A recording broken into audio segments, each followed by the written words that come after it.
हरे कृष्णा। आज की इस क्लास में सभी भक्तों का स्वागत है। हम कीर्तन से स्टार्ट करेंगे।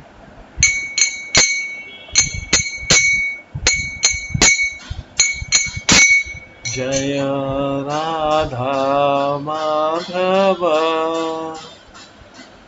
कुंज बिहारी, जय गोपीजन वल्लभ गिरिवरधारी,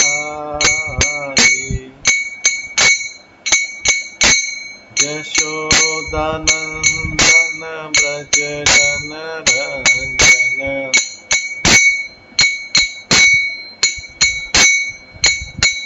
यमुना तीरावनचारी,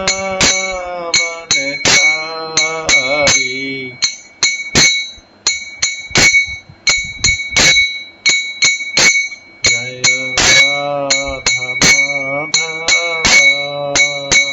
कुंज बिहारी।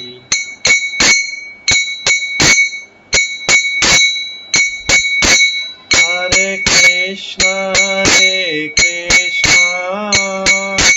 कृष्ण कृष्ण हरे हरे, हरे राम राम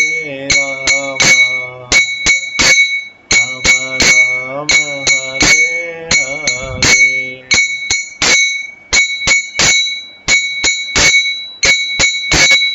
हरे कृष्णा कृष्ण कृष्ण हरे हरे, हरे राम राम राम हरे हरे। हरे कृष्णा कृष्ण कृष्ण हरे हरे, हरे राम राम राम हरे हरे। हरे कृष्णा कृष्ण कृष्ण हरे हरे, हरे राम राम राम हरे हरे। हरे कृष्णा कृष्ण कृष्ण हरे हरे, हरे राम राम राम हरे हरे।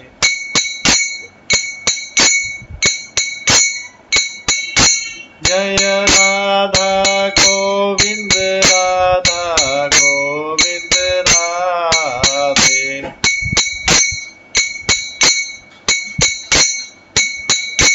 जय राधा माधव राधे,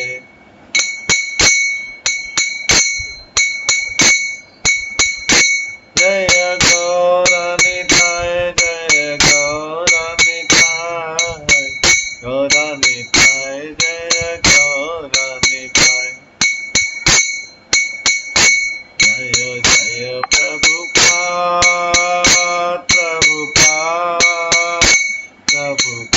जय जय प्रभुपाद।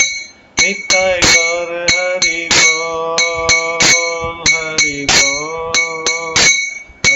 बोल निताय गौर हरि बोल। श्री राधा गोविंद देव की जय, श्री जगन्नाथ बलदेव सुभद्रा महारानी की जय, श्री गौर निताय की जय, श्रील प्रभुपाद की जय। हरे कृष्णा। आज की इस क्लास में सभी भक्तों का स्वागत है। कल हम श्रवण कर रहे थे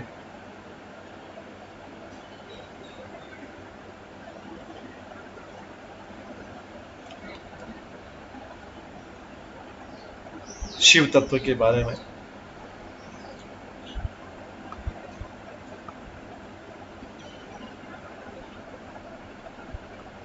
भगवान शिव कौन है?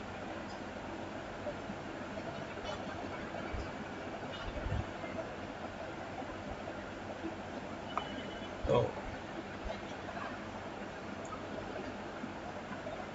हमने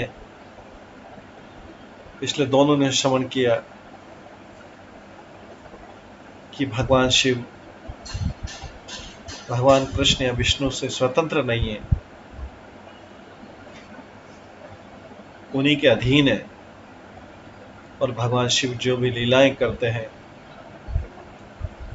वे भगवान विष्णु या कृष्ण की प्रसन्नता के लिए करते हैं।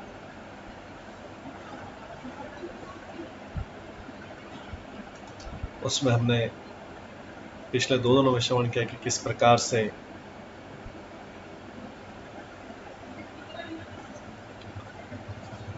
भगवान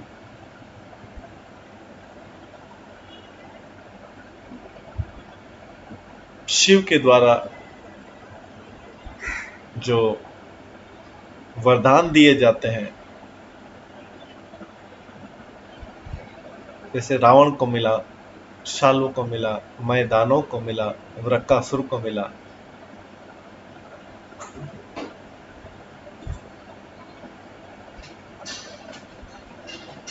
वे वरदान भी वास्तव में अस्थायी हैं। और जब भगवान विष्णु कृष्ण ऐसे असुरों का वध करते हैं तो इससे भगवान विष्णु कृष्ण की श्रेष्ठता सिद्ध होती है कि किस प्रकार से शिव जी के द्वारा वर दिए जाने के बाद भी भगवान विष्णु कृष्ण उनका वध कर। तो कोई भी, चाहे वो महादेव हो, जब ब्रह्मा जी हो, कोई भी किसी को भी अमरता प्रदान नहीं कर सकता। यह हमें ध्यान रखना है।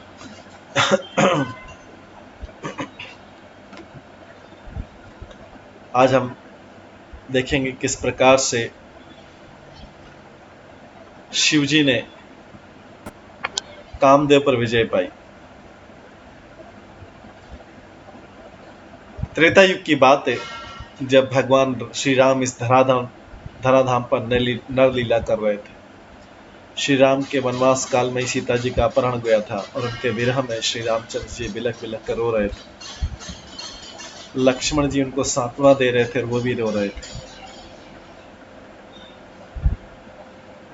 लक्ष्मण जी उन्हें जितनी सांत्वना देने का प्रयास करते, श्री रामचंद्र जी उतनी अधीरता से विलाप कर रहे थे। वे व्याकुल होकर सबसे पूछ रहे थे,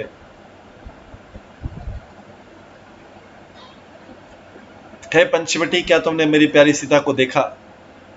वह कहाँ गई? हे हिरण, क्या तुमने सीता को देखा? हे गोदावरी, क्या तुमने मेरी प्रिय सीता को देखा? वो मुझे छोड़कर कहाँ चली गई? शंकर जी सती के साथ उस लीला का दर्शन दूर से कर रहे थे। उस लीला को देखकर शंकर जी मुग्ध हो गए। उनके शरीर में रोमांच आ गया। उन्होंने सोचा, अहो, ये लीला कितनी माधुर्यपूर्ण है कि किसी भी दर्शन करने वाले के हृदय को द्रवित कर सकती। किस तरह भगवान रामचंद्र जी अपनी पत्नी सीता को ढूंढ रहे हैं और बिलख बिलख कर रो रहे हैं। तो शंकर जी ने सोचा, परंतु श्री राम की इस लीला में हमें बाधा नहीं देनी चाहिए। वे उन्हें न देखे, इसलिए उन्होंने दूर से ही प्रणाम किया और परिक्रमा करने के लिए चल दिए शिव जी।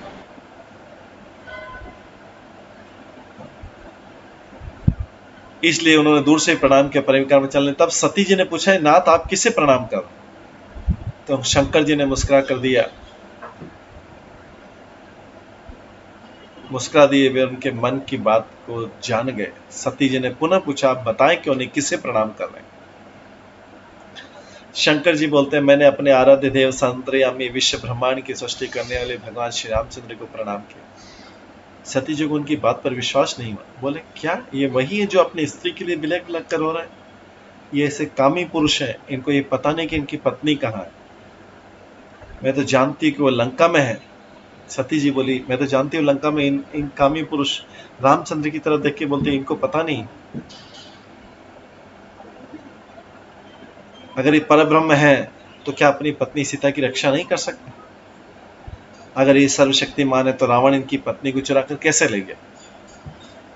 और क्या परब्रह्म की कोई पत्नी होती? सती जी को शंकर जी की बात में संदेह हो गया। भगवान की कथा, शास्त्र और गुरु की बात पर कभी संदेह नहीं करना चाहिए, नहीं तो विनाश हो जाएगा। और संशयात्मा विनश्यति, विनाश का यह अर्थ है परमार्थ से च्युत हो जाना। शंकर जी ने देखा कि स्थिति गंभीर हो गई, उन्हें वास्तव में संदेह हो गया, तो गंभीर होकर बोले, यदि मेरे वचन पर विश्वास नहीं तो तुम स्वयं परीक्षा करके देखो। ऐसा कहकर वे भगवान की मधुर लीलाओं का स्मरण करने लगे। बोले, अहो, कैसे भगवान साधारण मनुष्य जैसी लीलाएं कर रहे हैं, साधारण व्यक्ति तो इन्हें समझ ही नहीं सकेगा। इधर सती देवी ने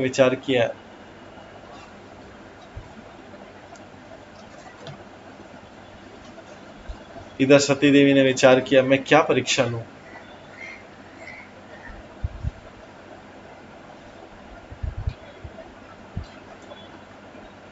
क्योंकि शंकर जी ने, तुम स्वयं परीक्षा लेके देख लो, ये परब्रह्म है नहीं। सती जी ने सोचा, मैं क्या परीक्षा लूं? उन्होंने सोचा कि ये रामचंद्र की तरफ देख के बोल रहा है, ये तो व्यक्ति बहुत कामी हो रहा है, तो अपनी पत्नी के लिए बिलख रहा है, इसलिए मैं सीता जी जैसा वही रूप बनाऊं जो उनका अपहरण के समय था। अपनी अलौकिक शक्ति से ठीक वैसा ही रूप बनाकर इस आशा में श्री रामचंद्र के सामने जाकर खड़ी हो गई कि वे उन्हें सीता समझ कर आलिंगन कर लेंगे। परंतु श्री रामचंद्र जी ने उन्हें देखकर भी अनदेखा किया। वे मुख दूसरी दिशा में घुमाकर वृक्ष लताओं से पूछने लगे, मेरी प्यारी सीता को कहीं देखा? इस प्रकार वे बावरे बन गए। नेत्रों से आंसुओं की झड़ लगी रही थी। लक्ष्मण जी उन्हें किसी प्रकार से संभाल रहे थे। शिव जी की पत्नी सती ने सोचा, समय तो इन्होंने मुझे देखा ही नहीं, इसलिए घूमकर पुनः उनके समक्ष खड़ी हो गई। श्री रामचंद्र ने पुनः उन्हें अनदेखा करके मुड़ गए। सती जी चारों ओर उनके सामने बार बार जाती, परंतु रामचंद्र जी बार बार मुड़कर उनकी उपेक्षा कर देते। अंत में श्री राम के हृदय में सती जी के प्रति दया आई। सती जी को प्रणाम करने का, देवी आप इस वन में अकेली क्या कर रही हैं? शंकर जी तो पहले से इधर से चले गए। यह सुनकर सती जी भौचक्की रह गई और सोच कि उन्होंने मुझे कैसे पहचान लिया। मैं तो इन्हें साधारण मनुष्य समझ रही थी, परंतु लगता है कि मेरे स्वामी की बात परम सत्य है, ये परब्रह्म है। सती जी ने तुरंत झुककर उन्हें प्रणाम किया और जैसे ही प्रणाम करके उठी तो देखती हैं कि दृश्य बदल गया। सामने श्री रामचंद्र जी के साथ उनकी बाईं ओर अति प्रसन्न मुद्रा में सीता जी खड़ी है, और जिधर भी दृष्टि डालती उधर वे सीताराम को ही देखती। वृक्ष लताओं पत्तों में जिधर भी देखा सर्वत्र अति प्रसन्न मुद्रा में सीताराम जी को ही देखा। वह रूप भी वनवास का नहीं था, अपितु दोनों ने सुंदर वस्त्र आभूषण धारण किए। यह देखकर सती जी आश्चर्यचकित हो गई। उनका मोह संपूर्ण रूप से भंग हो गया। वे थर-थर कांपती हुई जमीन पर गिर पड़ी और सीताराम को बार बार साक्षात दंडवत प्रणाम किया। उन्होंने उठकर देखा कि पुनः पहले सा दृश्य था। अब सीता जी कहीं नहीं है और श्री रामचंद्र जी हाथ सीते के विलाप कर। सती जी मुड़कर चलने लगी और विषादग्रस्त होगी कि अब मैं अपने पति, अपने गुरु को क्या कहूंगी। शिव जी को मुझे उनकी बात पर अविश्वास हुआ, यह तो ठीक नहीं है। जब वे शंकर जी के पास पहुंची तो उन्होंने पूछा, क्या हुआ? वे लज्जित होकर बोले, नाथ, मैं उनकी क्या परीक्षा लेती? आपने जो कहा वो सही था, और दूसरा, गुरु से अपने हृदय की बात को छिपाया, झूठ बोला तो ये महाअपराध है। एक सच्चा शिष्य सदा अपने अनुभूति संपन्न गुरु में निष्ठा रखता है। वो जानता है कि गुरु भगवान के प्रकाश है और साक्षात भगवान के समान है। गुरु से कुछ नहीं छिपाना चाहिए, यदि उनसे स्पष्ट कह देंगे तो वे उसका निराकरण कर देंगे। शंकर जी सती के गुरु थे, परंतु उन्होंने उनकी बात का विश्वास नहीं किया। यदि एक शिष्य अपने गुरु जी की बात का विश्वास नहीं करता तो उसकी भक्ति और पारमार्थिक जीवन नष्ट हो जाता है। यदि शिष्य गुरु के सम्मुख असत्य वचन बोलता है तो वह नरकगामी होता है। शंकर जी ने देखा कि इससे पहले मेरे वचन का आश्वास के आप झूठ बोल रही। अगर मैं इसको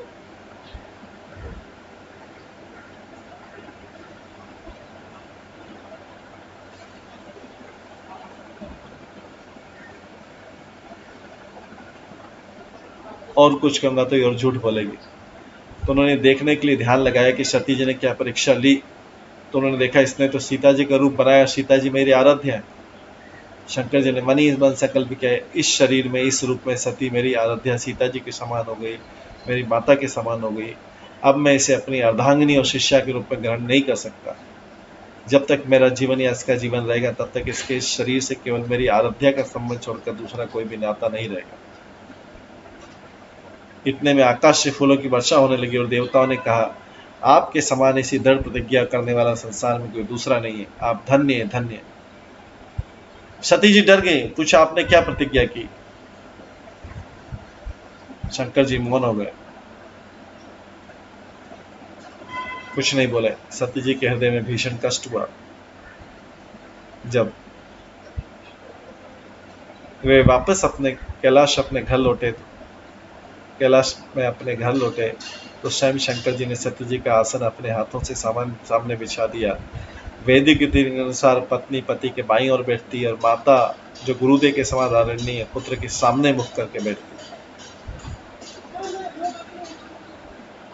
भगवान को अपनी बाईं ओर रखकर प्रणाम करना चाहिए, वे हमें देखें और गुरु साक्षात भगवान के प्रकाश है और हमारे सामने प्रकट रूप में, इसलिए उन्हें सामने से प्रणाम करना चाहिए।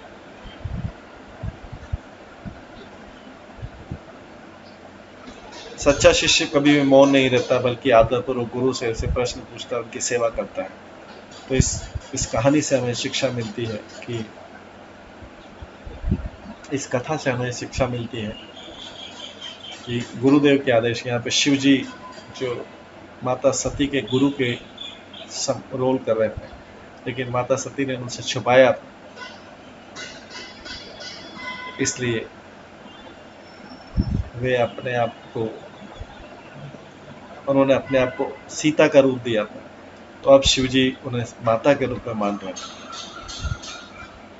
इससे सती जी को शंकर की विरह से वेदना सताने लगे। सती जी समझ गई कि अब शंकर जी ने मेरा त्याग कर दिया, वे मुझे अपनी माता के समान व्यवहार कर रहे हैं, क्योंकि मैंने उनकी आराध्य सीता जी को धारण किया था। अब मुझे इस देह से क्या प्रयोजन जब शंकर जी से ग्रहण नहीं करते। इस प्रकार बहुत से कष्ट से दिन बिताने के बाद एक दिन सती जी ने आकाश मार्ग से अनेक देवताओं को पत्नियों सहित विमान में जाते हुए देखा और वे सभी दक्ष प्रजापति द्वारा आयोजित यज्ञ की चर्चा कर रहे थे। सती जी ने शंकर जी से पूछा, मेरे पिता एक बहुत बड़े यज्ञ का आयोजन कर रहे हैं, क्यों न हम भी वहां चलें। वहां पर मेरी बहनें भी जाएंगे और मुझे अपनी माता पिता बहनों से मिले बहुत समय हो चुका है, उन लोगों से मिलने के लिए मेरा भी मन मचल रहा है। पति गुरु और माता पिता के यहाँ तो बिना बुलाए जा सकता है। सती जी की बात सुनते ही शंकर जी को तुरंत दक्ष प्रजापति के मर्म भेदी अपमान भरे शब्दों का स्मरण आया, क्योंकि बहुत पहले की समय की बात है। प्रजापति के यज्ञ में बड़े बड़े ऋषि देवता मुनि आदि अपने अनुयायियों के साथ इकट्ठे थे। उस यज्ञ में सती के पिता दक्ष प्रजापति ने जब प्रवेश किया था तो उनको तेज को देखकर ब्रह्मा जी और शंकर जी को छोड़कर सभी सभासद आसन से उठ खड़े हुए थे और उनका स्वागत किया था। दक्ष प्रजापति ने ब्रह्मा जी को प्रणाम किया और अपने आसन पर बैठने लग गए। तो देखा कि महादेव पहले से ही आसन पर बैठे हुए। यह देखकर दक्ष क्रोध से तमतमा उठे थे और सभी सभासदों से कहने लगे थे, ये निर्लज्ज महादेव समस्त लोकपालों की पवित्र कीर्ति को धूल में मिला रहा है। इसने मेरी कन्या का पानी ग्रहण किया है, इसलिए मेरे पुत्र के समान हो गया है। उचित तो यह होता कि यह उठकर सबसे पहले मेरा स्वागत करता, परंतु इसने वाणी से भी मेरा सत्कार नहीं किया। भूत प्रेत पिशाच के संग में रहकर यह साधारण शिष्टाचार को भी संपूर्ण रूप से भूल गया है। मैंने केवल ब्रह्मा जी के बहकाव में आकर बिना सोचे विचारी अपनी सुकन्या को ऐसे भूत प्रेतों के सरदार आचरणहीन और दुष्ट स्वभाव वाले के साथ विवाह कर दिया। क्रोध से आग बबूला होकर दक्ष प्रजापति ने शंकर जी को शाप दिया, ये महादेव देवताओं में अधा में आता, इसे यज्ञ का भाग कभी नहीं मिला। दक्ष प्रजापति के ऐसे अपमानजनक मर्म भेदी वाक्य को सुनकर भी शंकर जी को कुछ अंतर नहीं पड़ा।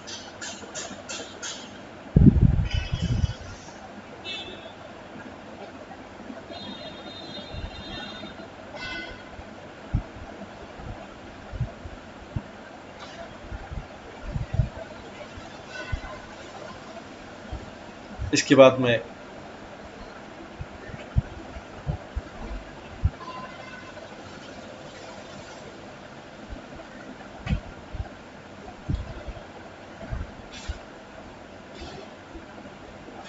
शिव जी की तरफ से श्राप दिया गया।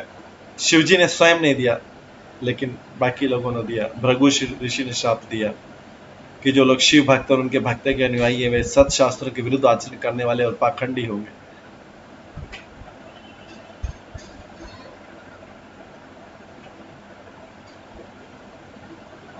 जो लोग आचारहीन, मंद बुद्धि तथा जटा, राख और हड्डियों को धारण करने वाले वे ही शैव संप्रदाय में दीक्षित होंगे। भृगु ऋषि के इस प्रकार श्राप देने पर शंकर जी अपने खिन्न मन से अनुयायी के साथ वहां से चल दिए। उधर दक्ष प्रजापति में शंकर के प्रति द्वेष दिन दोगुना और रात चौगुना बढ़ता गया। उसने यज्ञों में शंकर जी को भाग देना बंद कर दिया। ब्रह्मा जी ने दक्षों को प्रजापति का अधिपति बना दिया तो उसका गर्व और भी बढ़ गया और फूले नहीं समाया। शंकर जी ने सती जी के अपने पिता के यज्ञ में जाने की उत्कंठा देखकर कहा, हे देवी, अपने बंधुओं के या तो ये पिछला वार्तालाप था। अब सती फिर से दक्ष प्रजापति के द्वारा आयोजित यज्ञ में जाने की प्रार्थना करी, शिव जी से रिक्वेस्ट करी। हालांकि पिछले अपमान के बाद में उनको बुलाया नहीं गया था। फिर भी शंकर जी ने सती जी के अपने पिता के यज्ञ में जाने की उत्कंठा देखकर कहा, हे देवी, अपने बंधु के यहाँ बिना बुलाए जाने की बात आपने जो कही है वो तभी तक करना उचित है जब तक उनका विरुद्ध भाव न हो। विद्या, तप, धन, सुंदर स्वस्थ देह, युवावस्था, उच्च कुल, ये सत्पुरुषों में गुण है, परंतु नीचे पुरुषों में ये अवगुण हो जाते हैं क्योंकि इनसे अभिमान बढ़ जाता है। उच्च कुल के पुरुषों के लिए सद्गुण है, परंतु नीच पुरुषों में अवगुण हो जाते हैं क्योंकि इनसे अभिमान बढ़ जाता है और उनकी विवेक शक्ति नष्ट हो जाती है और वही उनकी घोर सर्वनाश की ओर ले जाता है। इसी कारण से वे महापुरुषों के प्रभाव को नहीं देख पाते और उनके प्रति आसानी से अपराध कर देते हैं। इसलिए अस्थिर चित्त वाले बंधुओं के यहाँ बिना बुलाए कभी नहीं जाना चाहिए। मैं जानता हूं कि तुम अपने पिता की सर्वाधिक प्रिय पुत्री हो, परंतु मेरे आश्रित होने से तुम्हें वहां पिताजी से किसी प्रकार का सम्मान नहीं मिलेगा। दक्ष यद्यपि तुम्हारे पिता हैं, किंतु मेरे साथ वैर भाव रखने के कारण तुम्हें उनसे मिलने जाने का विचार कभी नहीं करना चाहिए। अब सती जी के हृदय में बड़ा द्वंद्व होने लगा और वे निश्चय नहीं कर पा रही थी क्या करना चाहिए। एक ओर से अपने बंधुओं से बहुत दिनों के बाद मिलने की उत्कंठा और दूसरी ओर शिव जी की अप्रसन्नता। सती डिसाइड नहीं कर पा रही थी क्या करना चाहिए। शोक क्रोध से उनका चित्त क्षुब्ध हो गया। स्त्री स्वभाव के कारण उनकी बुद्धि मूढ़ हो गई। वे सत्पुरुषों के प्रिय भगवान शंकर जी की बात न मानकर लंबी लंबी सांस लेते हुए अपने पिता के घर की ओर चल दी। उन्हें अकेले जाते देख शंकर जी के सेवक नंदी को साथ लेकर उनके पीछे चले। शिव जी के जो सेवक है नंदी को साथ लेकर उनके पीछे चले। मार्ग में उन्होंने सती जी को बेल पर सवार कर दिया और छत्र, चंवर आदि राज चिन्ह तथा दुंदुभी, शंख और बांसुरी आदि बजाते हुए सभी लोग उनके साथ चलने लगे। तदंतर शिव जी सती जी सेवकों के साथ दक्ष की यज्ञशाला में पहुंची। दक्ष द्वारा उनकी अवहेलना किए जाने से केवल सती जी की माता और बहनों को छोड़कर दक्ष के भय से किसी ने भी सती जी का सम्मान नहीं किया, मिलने तक नहीं आया। पिता के द्वारा अपमानित होने के कारण उन्होंने माता और बहनों के दिए गए उपहारों को स्वीकार नहीं किया। सती जी का यज्ञ मंडप में तो अपमान हुआ ही, और जब उन्होंने देखा कि यज्ञ में कहीं भी शंकर जी को भाग नहीं दिया गया तो अत्यधिक क्रोधित हो। क्रोध से तमतमाते हुए सती जी ने अपने पिता से कहा, भगवान शंकर तो सभी देहधारियों के प्रिय आत्मा है। उनका तो कोई मित्र है न कोई शत्रु, इसलिए उनका किसी भी प्राणी से वैर नहीं। संसार की नश्वर धन संपत्ति मद में चूर होकर आप जैसे व्यक्ति हैं उनसे द्वेष कर सकते हैं। जिनके चरणों से गिरे निर्माल्य को ब्रह्मा आदि देवता शीश पर धारण करके अपने को धन्य मानते हैं। यदि निरंकुश लोग धर्म मर्यादा की रक्षा करने वाले अपने स्वामी की निंदा करते हैं तो दंड देने की शक्ति न होने पर सेवक को कान बंद करके वहां से चले जाना चाहिए, और यदि शक्ति हो तो निंदक की जीवा काट लेनी चाहिए। इस पाप को रोकने के लिए सेवक को अपने प्राण स्वयं दे देना चाहिए। यही धर्म। ये पिता से बोल रही है सती। सती बोलती है अपने पिता से, आप भगवान नीलकंठ से द्वेष करते हैं, इसलिए आपसे उत्पन्न इस शरीर को अब मैं और नहीं रख सकती। यह कहकर सती जी वहां भूमि पर बैठ गई और आंखें बंद करके भगवान शंकर का ध्यान करते हुए योग बल से अपने देह से अग्नि को प्रकट करके अपने देह को जलाकर भस्म कर दी। इस प्रकार शरीर त्यागने से सती जी अपने शिव विरोधी अभिमानी पिता से संबंध सदा के लिए टूट गया और उन्होंने अपने अपराध का प्रायश्चित। अपराध क्या किया था कि उन्होंने भगवान रामचंद्र को एक साधारण पुरुष समझ लिया था।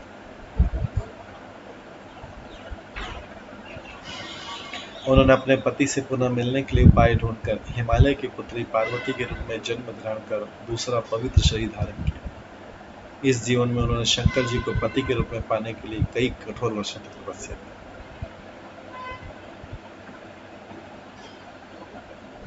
तो इसी से घटना है कि सती जी के देह त्याग के बाद शंकर जी हजारों वर्षों तक समाधि में चले गए।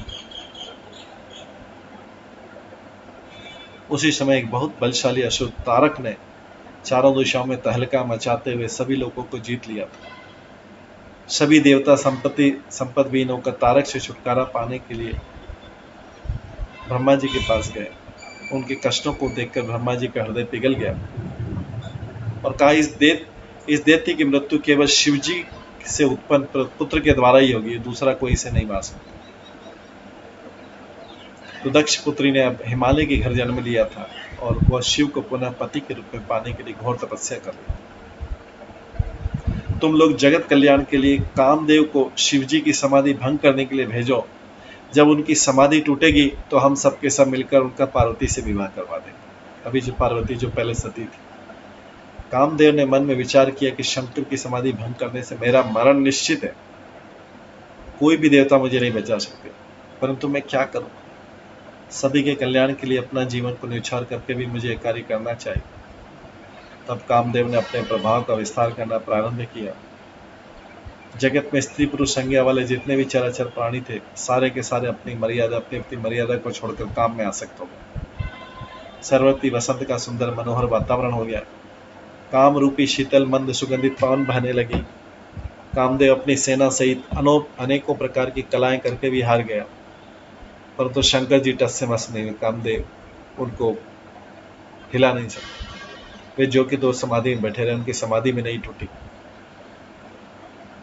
तब कामदेव ने अन्य कोई उपाय न देखकर अपने अमोघ पंच पुष्प बाण शिव जी की तरफ छोड़े, जो उनके हृदय में लगे। शंकर जी की समाधि अचानक टूट गई और बेचैन होकर उन्होंने आंखें खोलकर सामने कामदेव को देखा। क्रोधित होकर शंकर ने अपना तीसरा नेत्र खोल दिया और उनके देखते देखते कामदेव तुरंत भस्म हो गए। सर्वत्र हाहाकार मच गया। कामदेव की पत्नी रति रोती बिलखती हुई शंकर जी के पास आई और जोर जोर से विलाप करने लगी। सामने अबला को देखकर शंकर जी को दया आई और कहने लगे, रति तुम दुखी मत हो, अब से तेरे पति का नाम अनंग होगा। वो बिना शरीर के सबको व्यापेगा, बिना शरीर के को मैं। द्वापर में जब भगवान श्री कृष्ण अवतार लेंगे तब तुम्हारा पति उनके पुत्र प्रद्युम्न के रूप में जन्म लेगा और उस समय तुम्हारा उससे मिलन होगा। अब चूंकि शिव जी की समाधि टूट गई थी, तब ब्रह्मा और विष्णु के द्वारा बहुत समझाने पर शंकर जी ने पार्वती से विवाह की सहमति प्रदान की। इस प्रकार शिव जी ने कामदेव को भी पराजित किया। सती और शिव जी ने दोनों ने ही भगवान श्री राम की नरवत लीला में सेवा की। वास्तव में रावण असली सीता को चुरा कर नहीं ले गया था, वो उन्हें स्पर्श भी नहीं कर सकता था। वो माया सीता को चुरा कर ले गया। असली सीता तो भगवान श्री रामचंद्र की अलादीनी शक्ति है। वे अग्निदेव की सुरक्षा में थे। श्री राम का विलाप करते पेड़ पौधों, नदी नालों और पहाड़ों से पूछना कि मेरी सीता का है, मेरी सीता का, यह केवल भगवान की नैर्वत लीला थी।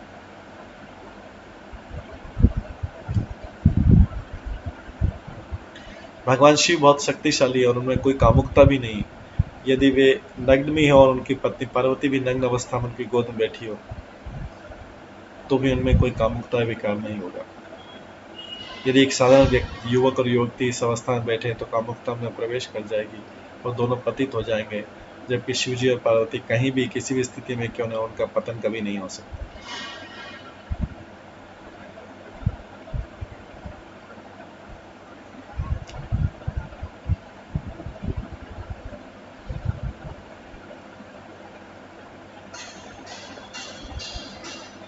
ये हम देखते हैं चित्रकेतु की कथा में भी कि जब पार्वती जी शिव जी की गोद में बैठी हुई थी, उससे और उस सभा में जटाधारी साधु तपस्वी भी बैठे हुए थे। ऐसा लग रहा था एक साधारण स्त्री पुरुष की गोद में बैठी, और इसको चित्रकेतु ने वैसा ही समझा था। उसने कुछ कटाक्ष किया था, हालांकि भगवान शिव जी ने उस कटाक्ष को हंसते हुए स्वीकार कर लिया, लेकिन पार्वती जी से वो सहन नहीं हुआ था और पार्वती जी के शाप से वो चित्रकेतु व्रतासुर बना। तब भगवान शंकर ने सभी के सामने पार्वती से कहा था, हे देवी, दिव्य लीला विहारी भगवान वासुदेव के निष्पर उदार चित्त दासानुदास की महिमा अपने आंखों से देख लो। किस तरीके से चित्रकेतु ने उस शाप को स्वीकार किया और आपसे क्षमा मांगे। जो लोग भगवान के शरणागत होते हैं वे किसी से भी नहीं डरते, क्योंकि उन्हें स्वर्ग मोक्ष और नरकों में भी भगवान के समान भाव से दर्शन होते हैं।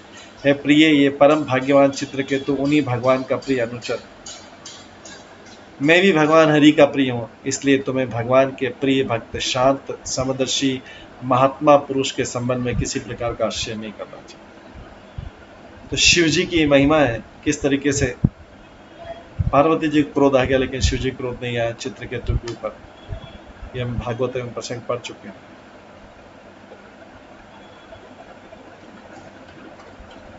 शिव जी की बात सुनकर पार्वती जी का चित्र शांत हुआ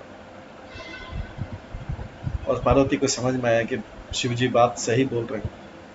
भगवान के परम प्रिय भक्त चित्रकेतु भी चाहे तो बदले में पार्वती जी को शाप दे सकता था, परंतु उन्होंने ऐसा न करके स्वयं शाप को स्वीकार कर लिया। यही साधु पुरुष का लक्षण, साधु पुरुष। चित्रकेतु के साथ शंकर जी का मित्रवत संबंध है, क्योंकि दोनों के गुरु मूल संकर्षण है, इसलिए दोनों गुरु भ्राता।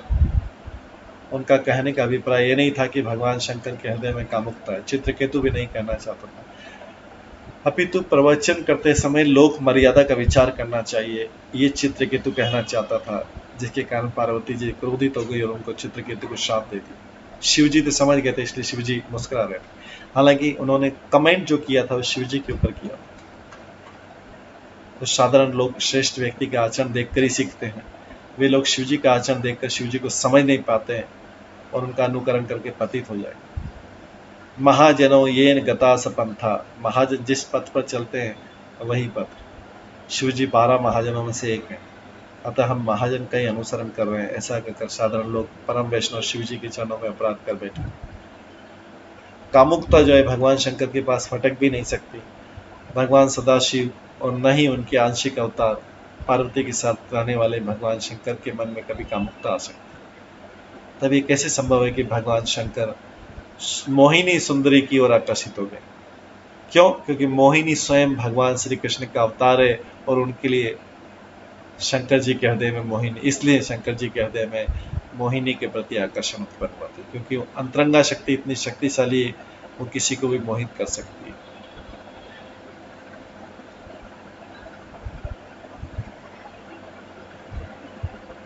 ये शिव जी की महिमा है।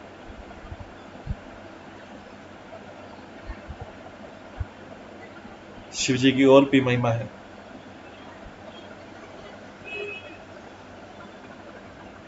महान संत तुलसीदास ने अपने ग्रंथ रामचरितमानस में लिखा है कि हमें शिव और पार्वती को गुरु के रूप में स्वीकार करना चाहिए, क्योंकि वे ही हमें भगवान श्री रामचंद्र के चरण कमलों में प्रीति प्रदान कर सकते हैं। और जो भगवान शिव की स्वतंत्र ईश्वर के रूप में आराधना करते हैं, भगवान शिव स्वतंत्र नहीं, जो स्वतंत्र ईश्वर के रूप में आराधना करते हैं वे वक्रासुर के समान, क्योंकि वे भगवान की शक्ति द्वारा अपनी इंद्रिय तुष्टि चाहते हैं। शिव जी कृष्ण को अत्यंत प्रिय हैं और प्रियत्व के कारण ही उनसे अभिन्न है। शिव जी का सदा आदर करने का प्रयास करना चाहिए, क्योंकि वे श्री कृष्ण के सर्वोत्तम भक्त। जैसे हम श्रीमद् भागवतम के 12वें स्कंद के 13वें अध्याय के 16वें श्लोक में पढ़ते हैं, निम्नगानाम यथा गंगा देवानाम अच्युतो यथा वैष्णवानाम यथा शंभु पुराणानाम इदम यथा। जिस प्रकार गंगा जी समस्त नदियों में श्रेष्ठ है और भगवान अच्युत देवताओं में सर्वोपरि है, भगवान शिव जी वैष्णव में सर्वश्रेष्ठ हैं, और इसी प्रकार श्रीमद् भागवतम भी सभी पुराणों में श्रेष्ठ है। हमें भक्त बनना चाहिए और भगवान श्री कृष्ण की भक्ति के लिए हमें शिव पार्वती को गुरु के रूप में समझना चाहिए, पृथक ईश्वर के रूप में नहीं, इंडिपेंडेंट ईश्वर के रूप में नहीं तो नाम अपराध हो जाएगा। दूसरा नाम अपराध है जो ब्रह्मा जी शिव जी को भगवान से स्वतंत्र या भगवान के समान समझना, स्वतंत्र नहीं है, उनके अधीन। भगवान शिव तो नित्य कृष्ण के धाम वृंदावन में निवास करते हैं और वहां में विभिन्न रूपों में सेवा करते हैं। केवल वहीं नहीं, जहां भी भगवत धाम है, जैसे नवदीप धाम, श्री धाम जगन्नाथपुरी, श्री धाम अयोध्या, और सर्वत्र शिव जी सेवक के रूप में सेवा कर रहे हैं। भगवान श्री कृष्ण की इच्छा से शिव जी का गोपेश्वर महादेव के रूप में प्रकट हुआ। जब श्री कृष्ण की रास करने की इच्छा हुई तो उनकी अलादीनी शक्ति श्रीमती राधिका उनकी बाईं ओर से और गोपेश्वर महादेव उनकी दाईं ओर से प्रकटित हुए। पृथ्वी पर स्थित काशी या कैलाश में निवास करने वाले शिव जो है, जो वृंदावन के सदाशिव, उनके आंशिक प्रकाश। जगत के सभी लोग जिन जिन रूपों में शिव जी की पूजा करते हैं वे सभी सदाशिव का प्रकाश मात्र है, वे वास्तविक शिव नहीं, उनका प्रकाश है। शिव जी के आंशिक प्रकाश जैसे कि भूतेश्वर महादेव, रंगेश्वर महादेव, पिपलेश्वर महादेव आदि व सर्वोच्च वर देने में अक्षम है, जो कि गोपीश्वर महादेव की कृपा से सहज प्राप्त हो जाता है। वह है प्रेम की पराकाष्ठा अर्थात ब्रज प्रेम। तो ब्रज विलास तो में श्री रघुनाथ दास गोस्वामी ने ये प्रार्थना की, मुदा गोपेन्द्रशात्मज भुज परिशंग निधेय स्फुरदत् गोपी वन्द्यरमिह भगवतं प्रणीभि भजति वस्ते भक्त्या स्वम अभिलषितं प्राप्तं चिराद यमी तीरे गोपीश्वरं मनुदिनं तम किल भजे। यमुना के तट पर स्थित गोपीश्वर महादेव की भी प्रतिदिन स्तुति करता हूँ। ये रघुनाथ दास गोस्वामी बोलते हैं। उन्होंने गोपीश्वर को प्रसन्न कर गोपियों ने शीघ्र अपने मनोवांछित फल अर्थात नंद महाराज के पुत्र श्री कृष्ण के आलिंगन रूपी अमूल्य रत्न को पाया। इन्हीं गोपीश्वर को प्रसन्न कर इनकी पूजा की थी गोपियों ने। अपने वास्तविक रूप शुद्ध रूप में भगवान शिव ही नित्य ही गोपीश्वर महादेव, फिर भी उन्होंने एक मधुर नरवत लीला में गोपीश्वर बनने का अभिनय किया। भगवान शिव गोपी बनना चाहते थे, इसलिए उन्होंने पूर्णमासी जो योग माया है वृंदावन में उसको प्रसन्न करने के लिए कड़ी तपस्या की, और जब प्रसन्न होकर पूर्णमासी देवी उनके समक्ष प्रकट हुई तो शिव जी ने रास लीला में प्रवेश करने के लिए प्रार्थना की। पूर्णमासी देवी ने कृपा करके उन्हें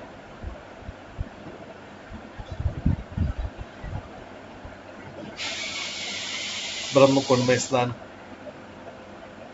कराने किया और उनका स्वरूप गोपी का हो गया। उसके बाद शिव जी वंशी वट पर पहुंचे, छिपकर रास देखने लगे।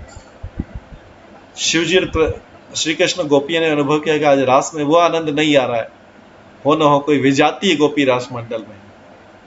खोजते खोजते उन्होंने देखा, शिव जी को गोपी रूप में देखा। पूछा, तुम कौन हो, तुम्हारा नाम क्या है, तुम्हारे माता पिता कौन है, तुम्हारे पति का नाम क्या है, तुम्हारे सास ससुर का घर कहाँ।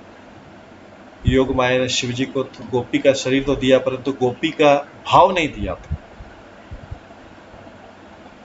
शिव जी सोच लेंगे मैं तो पुरुष हूँ, मेरा पति कैसे हो सकता है, वे अपना सिर खुजने लगे कि इन गोपियों को क्या उत्तर दूं। जब शिव जी इन प्रश्नों को उत्तर नहीं दे सके तो गोपियां समझ गई कि विजाती है और उन्हें बुरी तरह से मारने लगी।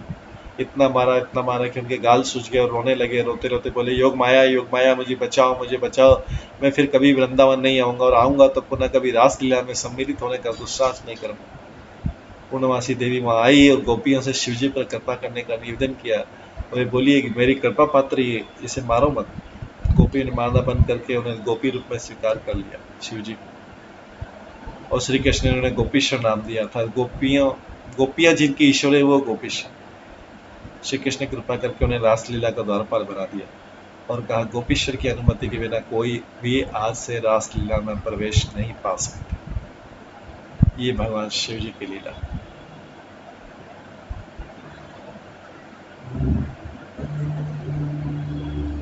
इसके बाद शिव जी की और भी महिमा है।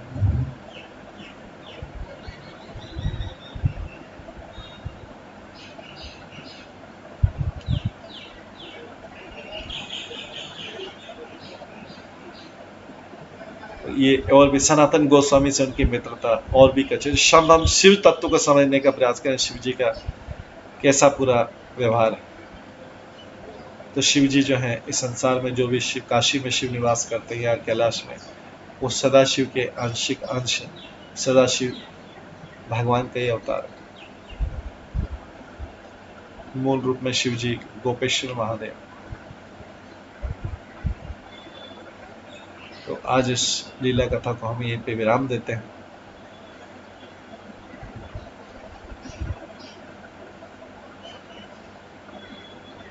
और इसके बाद की जो सनातन गोस्वामी से मित्रता, शिव जी के शिव तत्व के और भी जो कथाएं हैं, हम आगे की क्लासों में श्रवण करते रहेंगे। आज के लिए यहीं पे विराम देते हैं।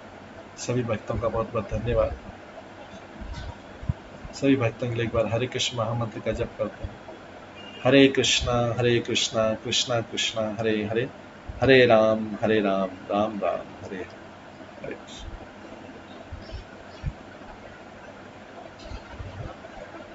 सभी भक्तों का बहुत बहुत धन्यवाद।